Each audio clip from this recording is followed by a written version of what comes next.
আজকে আমরা কতগুলো সিদ্ধান্ত নিয়েছিলাম। প্রথম দিন ক্যাগ রিপোর্টের উপরে অ্যাডজর্নমেন্ট মোশন। আপনারা জানেন যে ক্যাগ রিপোর্ট পশ্চিমবঙ্গ বিধানসভা কেন সব বিধানসভা পিএসসি তে ডিসকাশন হয়, পাবলিক অ্যাকাউন্টস কমিটিতে।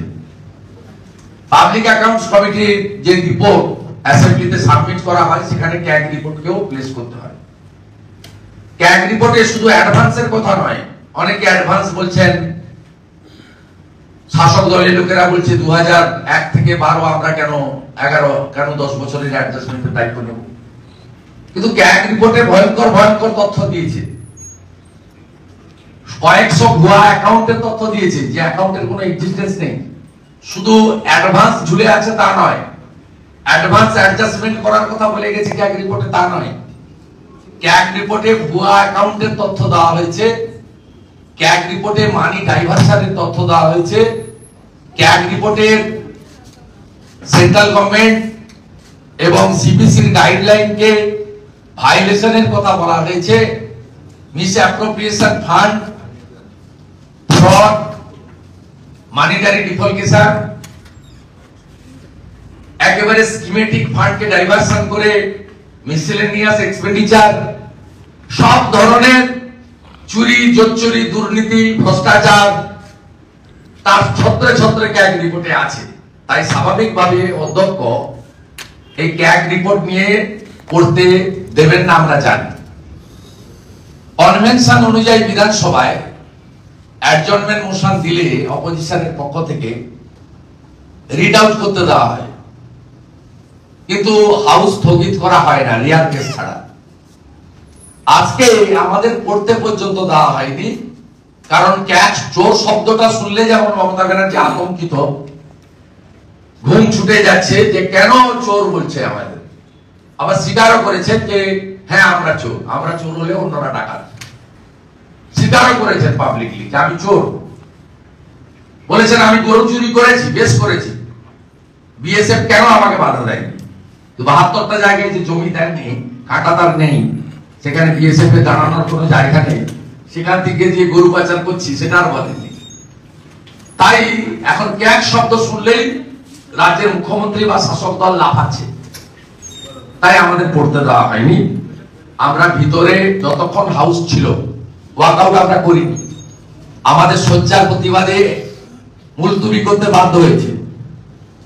এটা মিডিয়াকে আমি ক্লিয়ার বলছি, নট ওয়াকআউট। আমরা হাউস করতে দিন। স্পিকার অনেকগুলো কথা বলেছেন, টুকরো টুকরো কথা, কেউ কোন মিডিয়া দেখাচ্ছেন। তিনি বলেছেন 146 জনের মতো আমি আপনাদের সাসপেন্ড করছি না, আপনারা চিৎকার করে যান। এই ধরনের অনেক কমেন্ট উনি বসে বসে করেছেন। 146 জন মানে কাকে ইঙ্গিত করেছেন? লোকসভাকে। আপনার মুখে সাজে লোকসভার পাবলিক অ্যাকাউন্টস কমিটির চেয়ারম্যান কে? কংগ্রেসের যিনি পার্লামেন্টের দলনেতা তিনি। কংগ্রেসের কাছে লোকসভাতে নাম্বার আছে বিরোধী দলনেতার হওয়ার? 10% মেম্বার আছে? নেই। তারপরেও নরেন্দ্র মোদীজি সংসদীয় ব্যবস্থায় বিরোধীদের উপস্থিতি তিনি চান বলে, একটা ডেমোক্রেটিক প্রাইম মিনিস্টার, তিনি কংগ্রেসের নাম্বার না থাকা সত্ত্বেও মেজর ব্লক হিসেবে কংগ্রেসকে তিনি অপোজিশন লিডারের সমমর্যাদা দিয়েছেন। বিরোধী দল নেই লোকসভায়। লোকসভায় পাবলিক অ্যাকাউন্টস কমিটির চেয়ারম্যান কংগ্রেসের দলনেতা। আর আপনি এখানে আপনাদের কোটা থেকে 14 জনের মধ্যে ঢুকিয়ে মুকুল রায়কে প্রথম করেছিলেন, তার সোডিয়াম পটাশিয়াম গন্ডগোল হলো, তারপরে কৃষ্ণ কল্যাণীকে করলেন। যে পাবলিক অ্যাকাউন্টস কমিটির রিপোর্ট গত 2 বছর সাবমিট হয়নি, ক্যাগের রিপোর্ট আলোচনা হয়নি, নন ফাংশনিং পিএসসি। তাহলে আপনি লোকসভার সঙ্গে বিধানসভাকে কেন তুলনা করছেন? 2022 সালে আমি সহ 7 জন এমএলএ কে 5 মাস বাইরে রেখেছিলেন। হাইকোর্টে গেছি, হাইকোর্ট বলেছে, সুপ্রিম কোর্টের ভার্ডিক্ট দেখানো হয়েছে হিয়ারিং এ, মহারাষ্ট্রের সাসপেন্ডেড এমএলএ সঙ্গে সুপ্রিম কোর্টের যে ভার্ডিক্ট ছিল তাতে একটা সেশন বা একটা নির্দিষ্ট সময় পরে সাসপেনশন রাখা যায় না। তাই আপনি বাধ্য হয়েছেন 5 মাস পরে প্রত্যাহার করতে। এবারে একটা সেশনের জন্য আমাকে বাইরে রেখেছেন। মমতা ব্যানার্জির নির্দেশে আগে থেকে রেডি করা ছিল। উনি চোর শুনতে চান না, এখন ক্যাক শুনতেও চাচ্ছেন না। অথচ ক্যাক ক্যাক ক্যাক ছি ছি কু কু কু কু করে যাচ্ছেন। কাকু আমরা সিদ্ধান্ত নিয়েছি লেজিসলেচার পার্টি আগামীকাল শ্রীমতী মালতী রাভা রায় এবং অগ্নিমিত্রা পালের নেতৃত্বে মালদার ইংলিশ বাজারে ছোট্ট বাচ্চা স্কুল ছাত্রীকে এক জায়গায় মুন্ডু এক জায়গায় দেহ, কি বিভৎস সে দৃশ্য, ওটা বাংলা শিহরিত, লজ্জিত। গতকাল মধ্যবিত্ত নিম্নবিত্ত সাধারণ মানুষের টুরিস্ট স্পট দীঘাতে যেভাবে দুজন জেহাদির দ্বারা রেপ হয়েছে টুরিস্ট, কালকে আমাদের মহিলা বিধায়করা এটা নিয়ে অ্যাডজর্নমেন্ট মোশন দেবে, মুখ্যমন্ত্রী বিবৃতি দাবি করবে, প্রতিবাদ হবে। আগামী 8 তারিখে ভারতীয় জনতা পার্টির বিধায়করা পার্টিসিপেট করবে বাজেটে। আমরা ভালো বাজেট আশা করব। আমরা আশা করব কেন্দ্রীয় হারে ডিএ ঘোষণা হবে। আমরা আশা করব সমকাজে সমবেতন, আশাকর্মী, ICDS, contractual, casual, civic volunteers, village police, VRP, পঞ্চায়েতের ট্যাক্স কালেক্টর, বেসরকারি ক্যাজুয়াল, সরকারি বাসের ড্রাইভার, কন্ট্রাক্টর, সকলের জন্য আর্থিক সুরক্ষা ঘোষিত হবে। আমরা আশা করব লক্ষ্মীর ভান্ডারের টাকা 500 বদলে 2000 টাকা করে ঘোষণা হবে। আমরা আশা করব রাজস্থানের মতো পশ্চিমবঙ্গেও গ্যাস আমরা 450 টাকা বা তারও কমে পাবো। আমরা আশা করব পেট্রোল, ডিজেল, রান্নার গ্যাসের পশ্চিমবঙ্গ সরকারের যে শেষ আদায় করছে তারা রাজ্য, অন্যান্য রাজ্য ছাড় দিলেও পশ্চিমবঙ্গ 1 টাকা মাত্র ছাড় দিয়েছিল পেট্রোল ডিজেল। আমরা আশা করব পেট্রোল, ডিজেল এবং রান্নার গ্যাসে রাজ্য যে করটা সংগ্রহ করছে ওটা নেবে না, তাহলে আরো দাম কমে যাবে, সাধারণ মানুষের বাজেট হবে। 6 লক্ষ যে কর্মবিনিয়োগ পোস্ট অবলুপ্ত করেছেন সেটাকে আবার পুনর্জীবিত করবেন মুখ্যমন্ত্রী।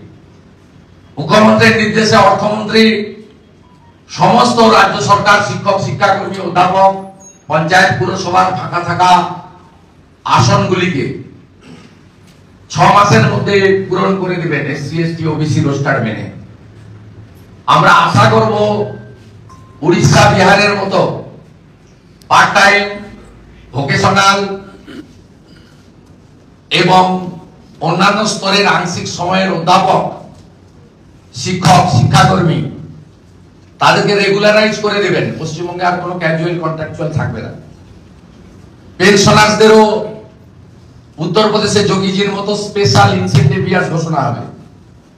সঙ্গে সঙ্গে ল্যান্ড পলিসি বদলে একটি শিল্প এবং বাণিজ্যমুখী বাজেট তৈরি করবেন।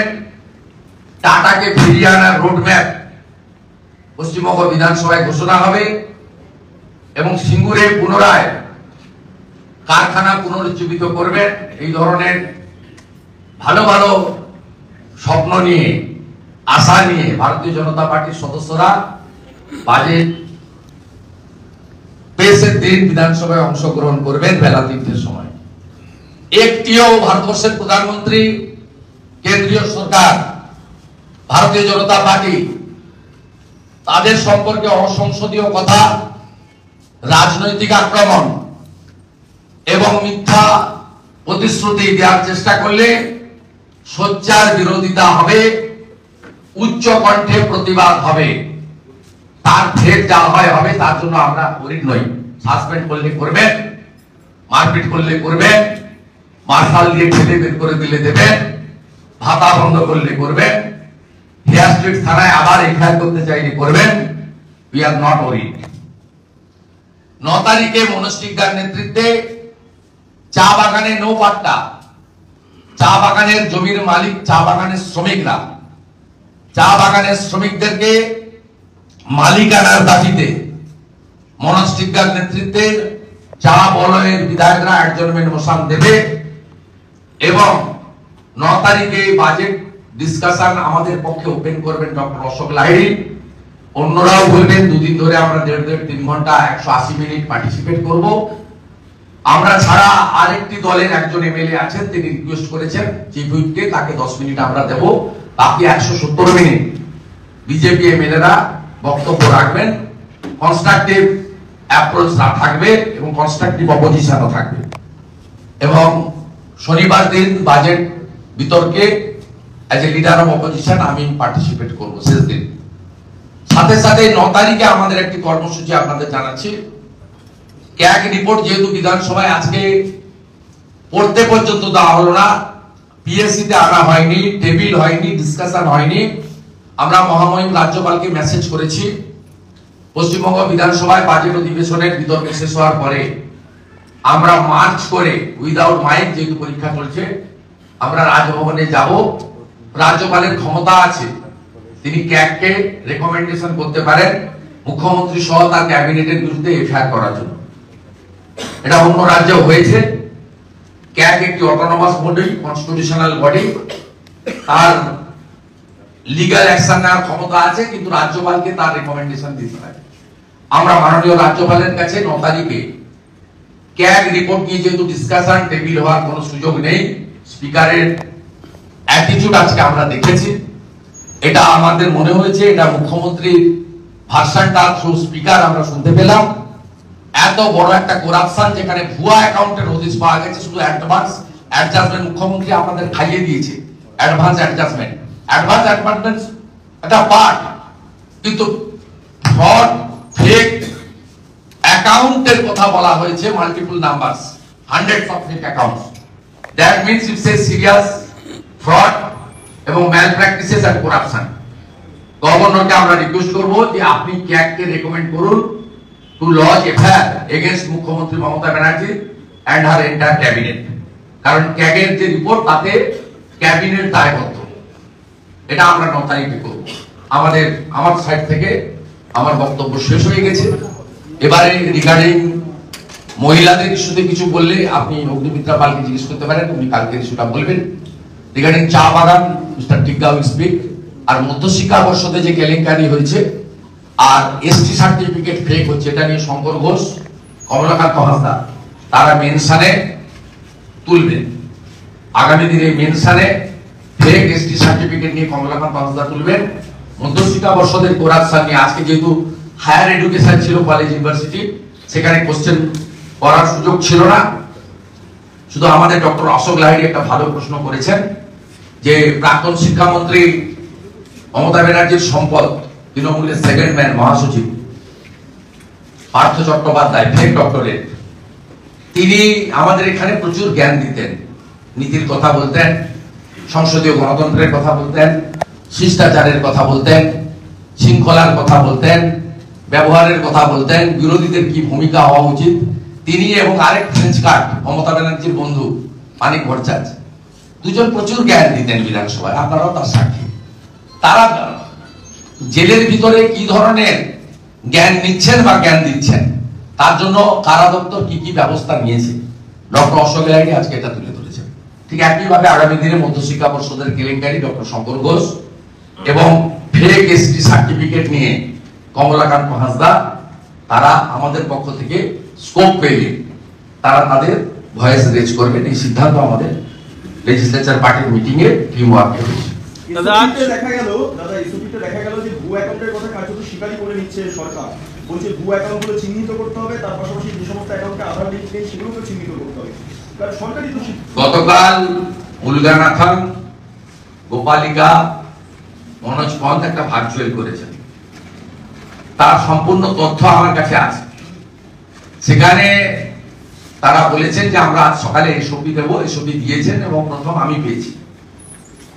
তাকে পাঠিয়েছেন এখন মমতা ব্যানার্জি খুঁজুন। উনি তো 147 জন লেডি কনস্টেবলকে ট্রান্সফার করে দিয়েছেন, তারা বিজেপিকে নাকি তথ্য ট্রান্সফার করছেন। এই ভূত দেখতে থাকুন সকাল থেকে রাত্রি। তা এই টাকাটা লোন করে রাজ্য সরকার দিচ্ছে, রাজ্য সরকারকে শেষ করে দিচ্ছে আমাদের রাজ্যের আর্থিক অবস্থা। পরবর্তী ফাইন্যান্সিয়াল ইয়ারে কোনো লোন আর পাবেন না অনুযায়ী। গোপালিকাজি বলছেন এর সঙ্গে একটা করে শুভেচ্ছা কার্ড যাবে মুখ্যমন্ত্রী, মানে ভোট দিন, যে আমরা এই টাকাটা দিচ্ছি, ভোট দিন। আর এসব দিতে স্বীকারই করে নেওয়া হয়েছে ফেক অ্যাকাউন্ট আছে, ফেক জব কার্ড আছে। আর ধন্যবাদ জানাবো এনফোর্সমেন্ট ডাইরেক্টরেটকে, সাথে পশ্চিমবঙ্গ পুলিশকে। তারা এতগুলো থানায় মানরেগার এফআইআর করে রেখেছিল বলেই আজকে ইডি দরজাটা খুলে দিয়েছে। এই দরজা যখন খুলেছে তখন অনেক দরজা আস্তে আস্তে খুলতে খুলতে তারা যাবে, এবং গোটা পশ্চিমবঙ্গ জুড়ে মানি লন্ডারিং যেভাবে হয়েছে মানরেগাতে, তাতে জ্যোতিপ্রিয় মল্লিক আর মাকিবুর রহমানদের মতো অনেকেরই ব্যাগ গোছানোর সময় হয়ে এসেছে। কিন্তু তৃণমূল কংগ্রেস বলছে কালকে আপনি দিল্লিতে গিয়ে ধমকানি চমকানি দিয়েছেন, শশী পাঁজা বলেছেন যে আপনি যে কারণে এই আজকে ইডি ডেট সকাল থেকে দেখা গেছে। শশী পাঁজার দপ্তরি দুর্নীতিতে যুক্ত। আবারও বলি, ভালো পরিবারের আপনি একজন সম্মানীয় মহিলা, আপনার পিএর সঙ্গে প্রমোদ আগরওয়ালের যে সম্পর্ক, আইসিডিএস এর টেন্ডার নিয়ে যে কেলেঙ্কারির কাগজ আমাদের হাতে আছে, দয়া করে বেশি ঘাটাবেন না। আপনার অবস্থা পার্থ চ্যাটার্জি, জ্যোতিপ্রিয় মল্লিক, সুজিত ঘোষ, রথিন ঘোষ, ফিরাজ আহমেদ থেকেও খারাপ হয়ে যাবে। শুভেন্দু, মুখ্যমন্ত্রী দাবি করছেন বাজেটের কারণে তিনি দিল্লি যাননি, আর অন্য কোনো কারণে। আঙ্গুর ফল টক। উনি দিল্লিতে অ্যাপয়েন্টমেন্ট চেয়েছিলেন অনেক বিশিষ্ট ব্যক্তিদের, কেউ অ্যাপয়েন্টমেন্ট দেয়নি। তাতে হিন্দি না পিন্ডি আছে তারাও দেয়নি, আর ভারত সরকার যারা চালাচ্ছেন তারাও দেয়নি। মমতা ব্যানার্জির সঙ্গে বসে সময় অপব্যবহার করতে কেউ রাজি না। ইভিন কেজরিওয়ালের অ্যাপয়েন্টমেন্ট চেয়েছিলেন, কেজরিওয়াল অ্যাপয়েন্টমেন্ট দেয়নি, যে কিছুদিনের মধ্যে হয়তো অন্য কোথাও যাবে।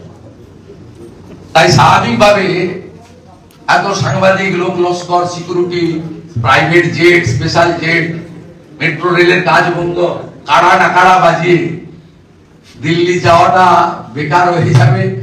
তাই এখানেই থাকি, সাংবাদিক সম্মেলন করি, এপাং ওপাং ছপাং করি, এসব করি, তাই তিনি চান। এটা হচ্ছে আঙুর ফল টক বলে না, সেটাই হচ্ছে ওনার অবস্থা। 100 দিনের 30,000 কোটি টাকা খরচের হিসাবে গরমিল বিজেপির তরফে এই মুহূর্তে হাইকোর্টে দেওয়া হয়েছে। দেখুন, আমার নোটিশে নেই, জনস্বার্থের মামলা যে কেউ করতে পারেন, কিন্তু ক্যাগের জন্য হাইকোর্টে যাওয়ার কোনো দরকার আছে বলে আমার মনে হয় না। ক্যাগ হচ্ছে অটোনমাস বডি, গভর্নর যদি চান এক্ষুনি এফআইআর করতে পারেন। It's a independent constitutional body, এবং যেহেতু পশ্চিমবঙ্গে সবকিছুই কোর্টের হস্তক্ষেপে করতে হয়, তাই কোর্টে দলের পক্ষ থেকে যে গেছেন আমি ওয়েলকাম করবো, এবং কোর্টেরও উচিত মানরেগার মতো এই ইস্যুতে হস্তক্ষেপ করে করাপশনটাকে উপড়ে ফেলার জন্য যা যা করার সেটা করা উচিত। তা এই বিষয়টা আপনার কাছ থেকে আমি শুনলাম, সবটা জেনে পরে আরো বিস্তারিত। শুধু 100 দিনের স্ক্যাম নিয়ে রাজ্যের বিভিন্ন জায়গায় আপনি বলছেন যে সম্পর্ক আমার পাঠটা শেষ করে শুভেন্দু, 100 দিনের স্ক্যাম নিয়ে ঝাড়গ্রাম সহ বিভিন্ন জায়গায় ইডি সকাল থেকে অভিযান চালাচ্ছে, এবং সেখানে দেখা যাচ্ছে এক শ্রেণীর সরকারি আধিকারিকরা তারাও সেখানে তাদের স্ক্যানারে রয়েছেন। আপনাকে বলি, 70% নির্মাণ সহায়ক, 70% জব অ্যাসিস্ট্যান্ট এক্সিকিউটিভ, 50% ভিডিও, 8-10টা ডিএম, এইটা হচ্ছে ব্যুরোক্রেসির পার্ট। আর ব্যুরোক্রেসির বাইরে তৃণমূলের মানরেগার সুপারভাইজার থেকে শুরু করে রাজ্যের পঞ্চায়েত মন্ত্রী প্রদীপ মজুমদার পর্যন্ত, কৃষ্ণ কল্যাণী পর্যন্ত এই স্ক্যামের সঙ্গে যুক্ত। হর্টিকালচার কর্পোরেশন, তারা সোল উইদাউট টেন্ডার, মুখ্যমন্ত্রীর অ্যাডভাইসার ছিলেন প্রদীপ মজুমদার। তিনি ক্ষমতার অপব্যবহার করে তিনি হর্টিকালচার কর্পোরেশনের চেয়ারম্যান ছিলেন, মন্ত্রীর আগে, এখনো আছেন মনে হয়। তিনি এনলিস্টমেন্ট করান হর্টিকালচার কর্পোরেশনকে, এবং তিনি অ্যাগ্রো কর্পোরেশন, হর্টিকালচার কর্পোরেশন এদেরকে ইনক্লুড করিয়ে যে আমের গাছের দাম 20 টাকা, সেই আম গাছগুলো কিনেছেন 42 টাকা করে। যে নারকেল চারার দাম 40 টাকা পশ্চিমবঙ্গ সরকারের ফরেস্ট কর্পোরেশন কিনেছে, সেই নারকেল গাছ 250 টাকা করে মানরেগা থেকে পারচেজ করা হয়েছে। এবং আমার ধারণা এনফোর্সমেন্ট ডাইরেক্টরেট বা তদন্তকারী সংস্থা তারা যদি মানরেগায় ঠিক মতো করে তদন্ত করে, তাহলে এমন একটা বড় জেলের দরকার হবে, অস্থায়ীভাবে আর্মির কাছ থেকে ব্রিগেড বা শহীদ মিনার যে জেল বানাতে হবে, এমন লম্বা সংখ্যা হবে। আর ইডি কি করে ঢুকলেন, মাননীয় সচিবালয় কি বলছেন আমি জানি না। ইডি ঢোকার রাস্তাটা করে দিয়েছে পশ্চিমবঙ্গ পুলিশ।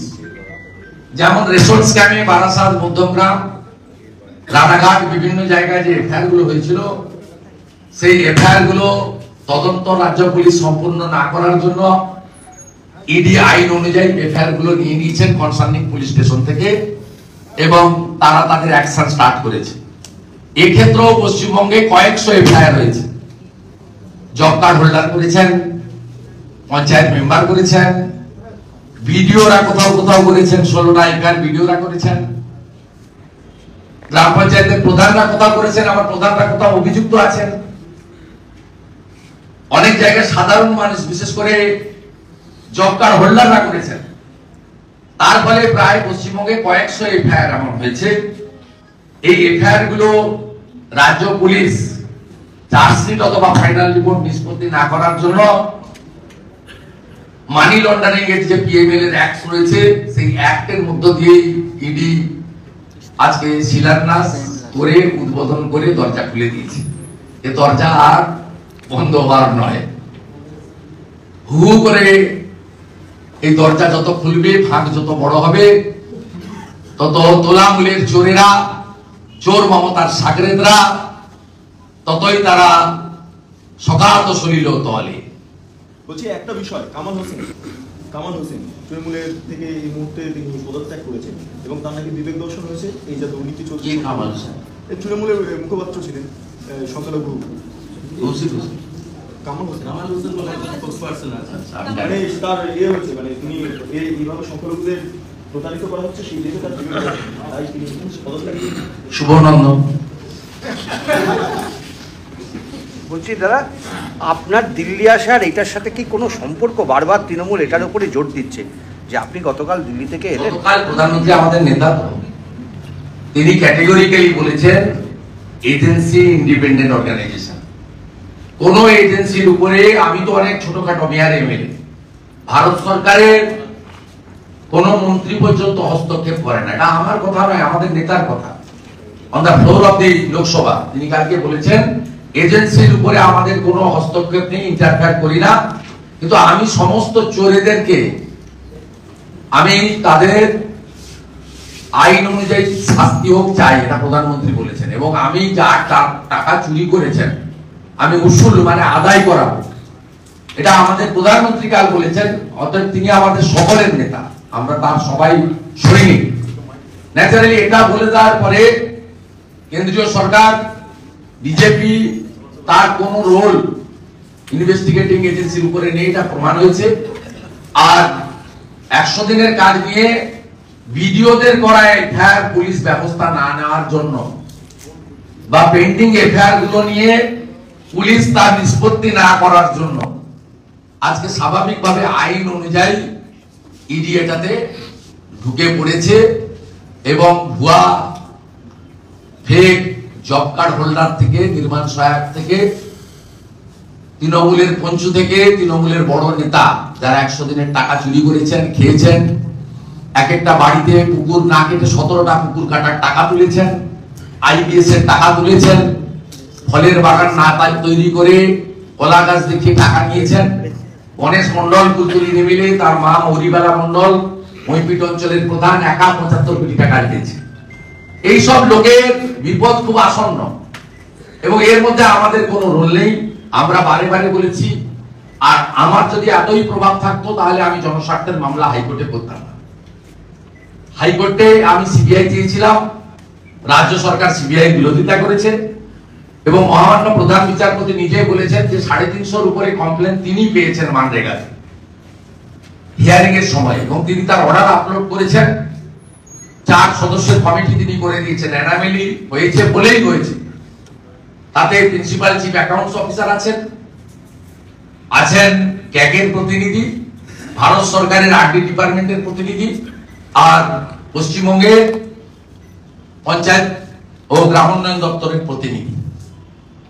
এটা তো কোর্টে প্রমাণিত হয়েছে যে এখানে ফ্রড, ফেক এবং মানি ডিফলকেশন হয়েছে, ফেক জব কার্ড আছে। এটা তো মহামান্য প্রধান বিচারপতি, এবং যদি ওই রায়ে সন্তুষ্ট না হতেন, 1 মাস হলো রায় হয়েছে, সুপ্রিম কোর্টে তো যাননি রাজ্য সরকার। তা রাজ্য সরকার তো প্রধান বিচারপতির বেঞ্চের জাজমেন্ট মেনে নিয়েছেন, যার পিটিশনার আমি ছিলাম অন বিহাফ অফ বিজেপি।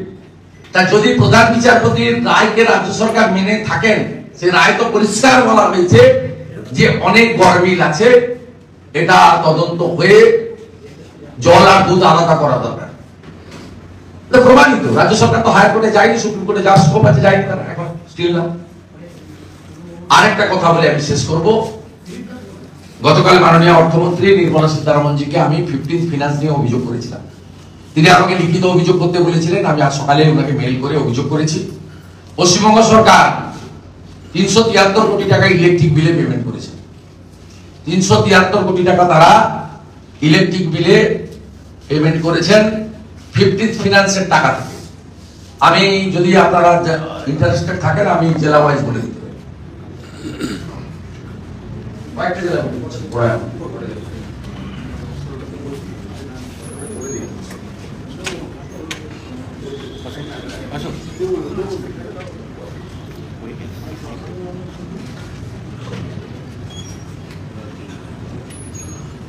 বড় অ্যামাউন্ট গুলো বলে দিচ্ছি। আলিপুরদুয়ার ছোট অ্যামাউন্ট আছে। বাঁকুড়া রিজন 48 কোটি 45 লক্ষ, বীরভূম রিজন 38 কোটি 44 লক্ষ, বর্ধমান 7 কোটি 9 লক্ষ।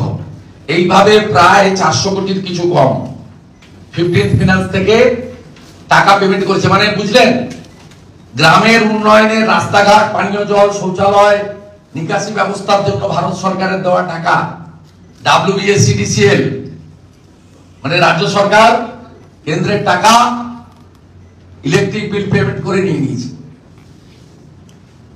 কত বড় প্রতারণা! এটা রেকারিং এক্সপেন্ডিচার, এটা ভারত পশ্চিমবঙ্গ সরকারের রাজস্ব থেকে খরচ করতে হয়। তারা 15th ফিনান্সের টাকা থেকে প্রায় 400 কোটি টাকা ইলেকট্রিক বিল মিটিয়েছেন, যেটা তারা পান না। আমি তার ভার্বেল বলেছিলাম, মাননীয় অর্থমন্ত্রী তিনি লিখিত চেয়েছিলেন, আমি লিখিত with all documents diversion of funds আমি জানিয়েছি। এবং লাস্ট গত পুজোর সময় পশ্চিমবঙ্গের অনেক পৌরসভা ক্যাজুয়াল কন্ট্রাকচুয়াল বেতন দিতে এবং বোনাস দিতে 15th ফিনান্সের টাকা ডাইভারশন করেছেন। রাজ্য সরকারের ট্রেজারি অফিসারদের ভার্বেল ডাইরেকশন ছিল ফিনান্স থেকে, মনোজ পন্থের দপ্তর থেকে, দিয়ে দাও, বিক্ষোভ হবে, তালা পড়ে যাবে, দিয়ে দাও টাকা। কিন্তু সেক্ষেত্রে 1 মাসের মধ্যে ডাইভারশন ফান্ডকে ফেরত দিতে হয়। আমি অন্তত 10টা মিউনিসিপ্যালিটির নাম বলে দেবো, নদিয়া, মুর্শিদাবাদ, উত্তর 24 পরগনা, পূর্ব মেদিনীপুরে, যারা স্টিল নাও যে টাকা ভেঙে বেতন দিয়েছেন, বোনাস দিয়েছেন, টাকা ফেরত হবে। শুভেন্দুদা, শাসক দলের এক নেতা যিনি দুর্নীতিতে অভিযুক্ত এখনো, তিনি আপনার সম্বন্ধে ছাপার অযোগ্য ভাষায় কিছু মন্তব্য করেন। মমতার পেরোলে থাকা কর্মচারীদের মমতা যা শিখিয়ে দেয় তাই করে। মমতা ব্যানার্জি কালো পোশাক পরে, কালো চাদর গায়ে দিয়ে আম্বেদকরজির মূর্তির সামনে থেকে রেড রোড পর্যন্ত ভারতবর্ষের প্রধানমন্ত্রীকে, স্বরাষ্ট্রমন্ত্রীকে যে ভাষায় কদর্যভাবে আক্রমণ করেন, তার তুলনায় আমরা বিজেপির এমপি এমএলএরা, বিশেষ করে আমি, এমন কিছু এখনো বলিনি যেটা ছাপার ভাষার অযোগ্য। অর্থাৎ এই যে কথাবার্তাগুলো যারা বলছে, তারা মমতা এবং তার ভাইপোর পেয়ে রোলে আছে, তারা সেখান থেকে পেমেন্ট পায়। এর আগে 16 লাখ টাকা সারদা থেকে বেতন পেত, চিটফান্ড। 16 লক্ষ টাকা সাংবাদিক, মাধ্যমিক পাস। 16 লক্ষ টাকার কোন সাংবাদিক আছে ভারতবর্ষে? তিনি 16 লক্ষ টাকা বেতন পেতেন। পরবর্তীকালে জেল টেল খেটে আসার পরে চোর পার্থর পা ধরে টেকনো ইন্ডিয়ার সত্যম, তিনি 3 লক্ষ টাকা করে বেতন দিতেন। তারপরে এখন তথ্য সংস্কৃতি দপ্তর থেকে বহু পোর্টাল, ইউটিউবাররা তারা কোনো বিজ্ঞাপন পান না, কে দেখে জানি না, 200-500 লোক, তাও অধিকাংশ লোক গালাগালি করে নিচে কমেন্টসে। তাকে সেখান থেকে তথ্য সংস্কৃতি দপ্তর 3-4 লক্ষ টাকার অ্যাডভার্টাইজমেন্ট দেয়, আর ক্যামাক স্ট্রিট থেকে বেতন দেওয়া হয়। তাই এই লোকগুলো হচ্ছে পেরোলে থাকা লোক, যা শিখিয়ে দেয় চোর মমতা সেগুলো বলে। হাতি চলে বাজার, ড্যাশ ভোকে হাজার। একটা প্রশ্ন, শুভেন্দুদা মমতা বন্দ্যোপাধ্যায়ের ধর্নায় অভিষেক বন্দ্যোপাধ্যায়কে দেখা গেল না এখনো পর্যন্ত। এটা লাস্ট প্রশ্ন, অভিষেক বন্দ্যোপাধ্যায়কে দেখা গেল না মমতা বন্দ্যোপাধ্যায়ের ধর্নায়, কি বলবেন? আমার এটা নিয়ে কোনো ইন্টারেস্ট। ওর উত্তর প্রশান্ত কিশোর দিয়ে দিয়েছে, মাননীয় প্রশান্ত কিশোর উত্তর দিয়ে দিয়েছে যে টবে লাগানো গাছ, টবে লাগানো গাছ আমার কথা না, মাননীয় পিকের কথা, উত্তর দিয়ে দিয়েছে। একটা জিনিস ভাইবোর পলিটিক্যাল স্ট্যান্ডার্ড এবং কোয়ালিটি নিয়ে প্রশান্ত কিশোর যা বলেছেন পরশুদিন, এর বাইরে আমার কিছু বলার নেই। তিনি পরিষ্কার বলে দিয়েছেন, কি বলেছেন সবাই জানেন, নোজ এভরিবডি। একটা বিষয় নিয়ে যেটা কনফিউশন আছে যে মুখ্যমন্ত্রী বারবার বলছেন 2003-এর ক্যাগ রিপোর্ট, সেটার উত্তর আমরা কি করে দেব? 2003-এর ক্যাগ রিপোর্ট ছিল কন্টিনিউয়াস।